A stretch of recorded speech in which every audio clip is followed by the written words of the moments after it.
Number 6, poor supplementation. Additional supplementation that has been found to be helpful with tissue regeneration include glucosamine sulfate and MSM. Now, glucosamine is usually a product of shellfish, so if you're allergic to shellfish, make sure you find a source that you aren't allergic to. Research has shown that it helps triple the regeneration of connective tissues. This is one of those topics that is really confusing because there is a lot of research that shows it works and a lot of research that says it doesn't. What needs to be clarified is what it does and doesn't do. It does help generate connective tissue. That means if the tissue can regenerate, this will speed up the process. It does not reverse pathological conditions like arthritis. So, research that says it doesn't work is usually focused on seeing if it reverses arthritis, and it doesn't. It's always good when research helps us understand the limitation of something. We just need to be clear about what that is. Number 7, shakes. Avoid the low-grade shakes. They are mostly chemicals. Find a good greens nutritional supplement drink that tastes good. Greens First is a good example. Green supplemental drinks tend to be able to alkalize and balance the body's pH levels, reduce inflammation and promote healing, balance healthy blood sugar levels, relieve achy joints and build strong bones, increase energy levels without stimulants, promote mental and cognitive activity, boost immune system function, and improve digestion, assist in weight management, and promote healthy heart and liver function. It provides that nutritional edge that boosts your regular diet. It's not meant to be a meal replacement. Training your brain to eat strawberry or chocolate-flavored nutritional supplements will only be confusing for it because you are basically training your brain to think that foods that taste like a dessert are nutritious. So, when you're standing in front of the bakery, your brain will be trying to get you to eat that nutritious chocolate donut because you had chocolate this morning as part of your breakfast. Eat food, real food. Supplementation is meant to add rather than replace your meal. Number 8, stretching. Again, this is another topic that is getting a lot of attention. The current rage is that stretching is bad for you because the research is showing that it can decrease the quality of your workout. Well, in a way that's true, but it's being taken out of context. So let's take a closer look at what is and isn't happening. There are 2 types of stretching, static and dynamic. The point of static stretching is to increase the flexibility and length of the muscle and increase a joint's range of motion. Increased flexibility and range of motion mean that the movements of walking will not be limited by tight and limited muscles or joints.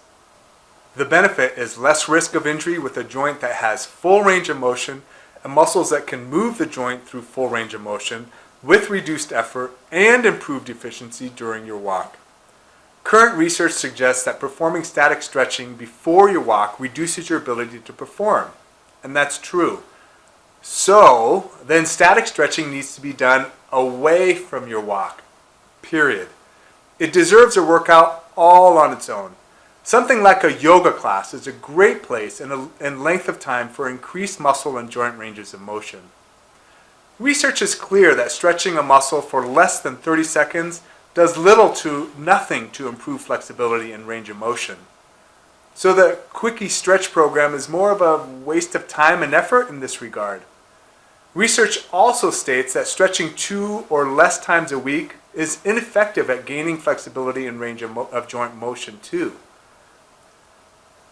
Stretching to increase muscle and joint range of motion must be a consistent and time-oriented process occurring about 3 to 4 times a week, with best results occurring with longer times where the muscle is held in a prolonged stretched position. Okay, so that's static stretching. Now let's talk about dynamic stretching. Dynamic stretching is not for increasing restricted range of muscle and joint range of motion. It's for getting the blood moving and opening up the body. The best time to do this is just before your walk to get the blood moving and open up the body. Dynamic stretching is performed differently than static stretching. It looks like swinging the arms and legs and trunk through exaggerated movements to end range of motion 1 to 3 times. Dynamic stretching usually only takes a few minutes to do. Dynamic and static stretches have different purposes, techniques, and end results. Make sure you know the difference and when not to do them. Number 9, strength training. One of the reasons active people get injured, even those that regularly work out, is because of tissue weakness. Weakness? Never! I work out all the time! I hear this all the time, and some are actually insulted by the suggestion that they have any weakness in their bodies. But the reality is that it does happen frequently. So if you really want to be strong all over, then listen up and incorporate this into your workout. Weakness of muscle can be well hidden by the body because of compensation patterns. More strong and dominant muscles will jump in to help, but this is meant to be a short-term solution.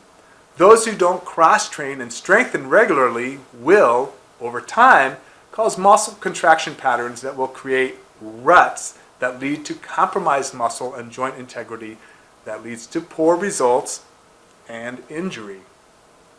Muscles for walkers to focus on will be the popular core muscle. Other muscles to strengthen will include the front and back of the upper neck and back muscles. These help you keep an upright posture as you walk. Regular muscle strengthening helps to ensure that all muscles are active, strong, and able to withstand the stresses of a good walk. Besides, the stronger and bigger a muscle is, the more fat it can burn. Number 10, personal identification. One of my pet peeves is that many people go outside to work out. They walk miles away from their home and from people who might know them. But life has a way of sneaking up on us, and just when we're expecting it, it bonks us over the head.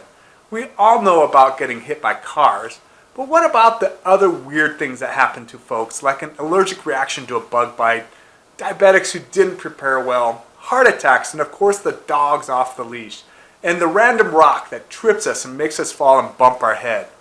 It's times like this that we wish we had brought our phone with us. And for the times that we aren't able to help ourselves because we've passed out from fright, shock, or impact, the medical personnel appreciate knowing a little about you and who to contact to approve any emergency procedures. Personal IDs can look like a necklace, wristband, ankle strap, and even a shoelace doohickey thingy. Get one. One day you might just be thankful you did.